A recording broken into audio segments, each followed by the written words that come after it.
Hello everyone, in this video we will discuss a poem the harp of India. और इसे लिखा है Henry डुराजियो ने। और ये एक फॉरेन राइटर थे, लेकिन इन्होंने इंडिया के ऊपर ही ये पोएम लिखी है। और ये जो पोएम है ये शेक्सपियरियन सोनेट की तरह है। इसमें 14 लाइन्स हैं। शेक्सपियरियन सोनेट में एक होता है कि फर्स्ट 7 लाइन में किसी प्रॉब्लम की बात की जाती है और लास्ट की लाइंस में इसके सोल्यूशन की बात की जाती है। लेकिन यहाँ पे जो पोएम है उसमें फर्स्ट 7 लाइंस में एक सैडनेस को दिखाया गया है। पोइट जो है वो दुख मनाता है और लास्ट की 8 to 14 लाइंस में कहीं ना कहीं एक होप, एक उम्मीद को दिखाता है पोएट इस पोएम के थ्रू। सो स्टार्ट होती है ये poem. Why hangest thou lonely on you within's board?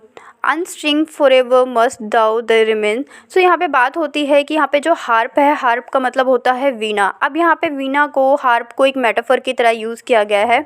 Harp को लिटरेचर पीस ऑफ आर्ट से कनेक्ट किया गया है। Indian literature piece of art poet tradition की बात करते हैं। यहाँ पे जो पोइट हैं वो बताते हैं कि किस तरह से जो हार्प है, जो वीणा है, उसको या जो इंडियन लिटरेचर है वो किस तरह से हो गया है, किस तरह से अकेला हो गया। अब यहाँ पे अकेला होने का मतलब क्या होता है? लोनली का मतलब है कि जो इंडियन लिटरेचर है उसे कोई नहीं पढ़ता। और ये पोएम तब लिखी गई थी जब इंडिया पर ब्रिटिशर्स का राज था। सो कहीं ना कहीं जो ब्रिटिशर्स का कल्चर था, जो उनकी बुक्स थी, जो उनका लिटरेचर था, वही उस टाइम पे ज़्यादा फेमस था। पोएट बोलता है तुम ऐसे क्यों लटके हो। अब यहाँ पे वो बात कर रहा है, वैसे वो हार्प के थ्रू कर रहा है, लेकिन वो लिटरेचर की बात कर रहा है। On the time of British rule जब था तो कहीं ना कहीं जो इंडिया लिटरेचर की वैल्यू थी, जो उसके आर्ट की वैल्यू थी, वो ख़त्म हो गई थी। उसके बाद पोएट बोलता है the music once was sweet who hears it now, कि जो तुम्हारा म्यूज़िक है वो कभी बहुत स्वीट हुआ करता था, बहुत मीठा होता था, लेकिन अब इसे कौन सुनता है। हार्प के थ्रू पोएट बताता है कि जो इंडियन लिटरेचर है इसकी बहुत ज़्यादा इम्पोर्टेंस थी, इसे लोग पढ़ते थे, इसे वैल्यू देते थे। लेकिन अब जब से ब्रिटिशर्स आए हैं तब से कहीं ना कहीं जो इंडिया का लिटरेचर है वो ख़त्म सा हो गया है, इसे कोई पढ़ता भी नहीं है। Why don't the breeze sign over the in vain silence hath bound they with her fatal chain?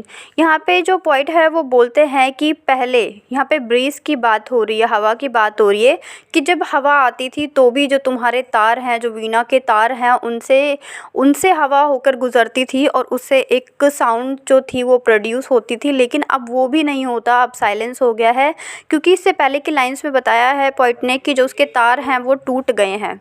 और तार टूटने को सिंबलाइज़ किया है कि जो इंडिया का लिटरेचर है वो ख़त्म हो गया है। Silence hath bound the with the fatal change, यहाँ पे बात की गई है साइलेंस जो है वो एक तरह का डर पैदा कर रहा है। और साइलेंस कैसा? इंडियन आर्ट को चेन से बांध दिया गया है इस साइलेंस ने। और इसकी जो हालत है इंडियन लिटरेचर की वो किस तरह से है? उसी तरह से निगलेक्टेड है जैसे कि रेगिस्तान में किसी मॉन्यूमेंट को बना दिया जाए, जैसे कि like ruined monument on desert plain, क्योंकि वैसे ही डेजर्ट में जाना किसी को पसंद नहीं होता। और अगर उसी में किसी ऐसे मॉन्यूमेंट को बना दिया जाए जो वैसे ही र्यून्ड हो तो वहाँ पे लोग जाना पसंद नहीं करते। इस तरह से फर्स्ट 7 लाइंस में पोइट जो है वो दुख मनाता है कि किस तरह से जो इंडिया का लिटरेचर है वो ख़त्म हो गया है, उसे कोई पढ़ता नहीं है, उसे इम्पोर्टेंस नहीं मिल रही है।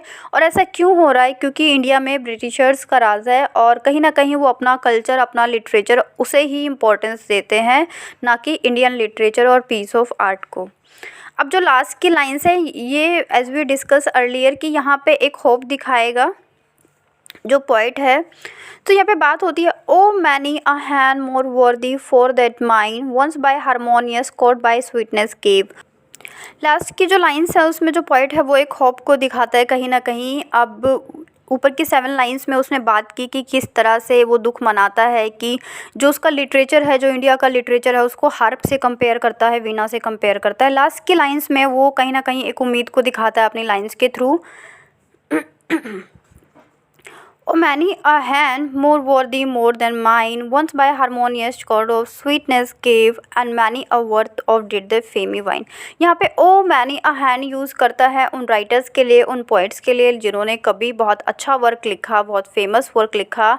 और आज भी जो उसकी स्वीटनेस है, जो उस वर्क की स्वीटनेस है, जो उसकी डिमांड है वो कम नहीं हुई है।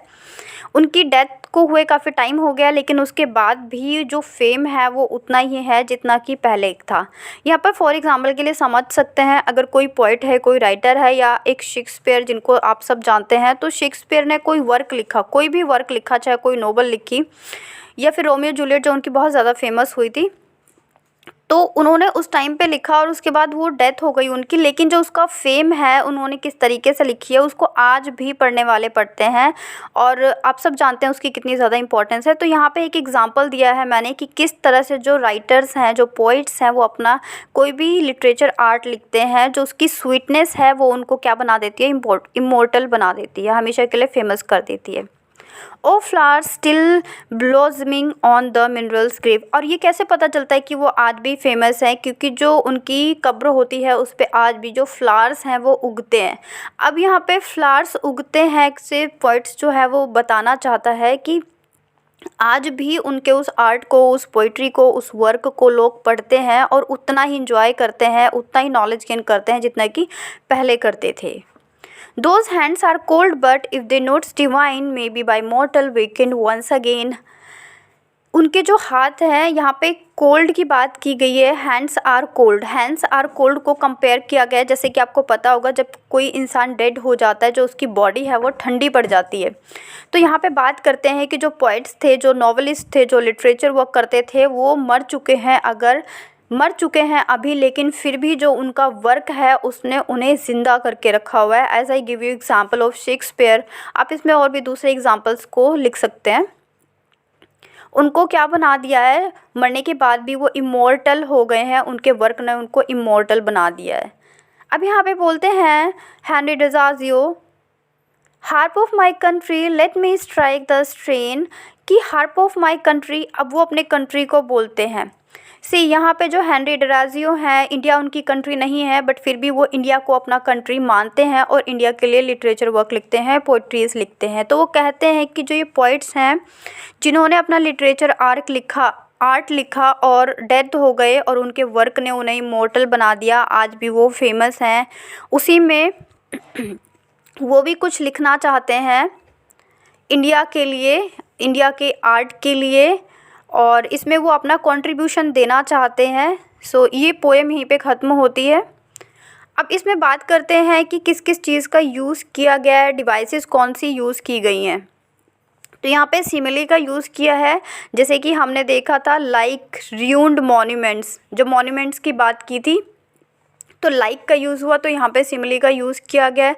सिंक डोके का यूज़ किया गया है, जैसे कि दोज हैंड्स, यहाँ पे पोइट लिख कुछ हो रहा है और यहाँ पे दोज हैंड्स का मतलब किससे है, वो हैंड्स जिन्होंने लिटरेचर वर्क लिखा, मतलब पोइट्स की बात कर रहा है जो इससे पहले रह चुके हैं लेकिन प्रेजेंट टाइम पे नहीं हैं।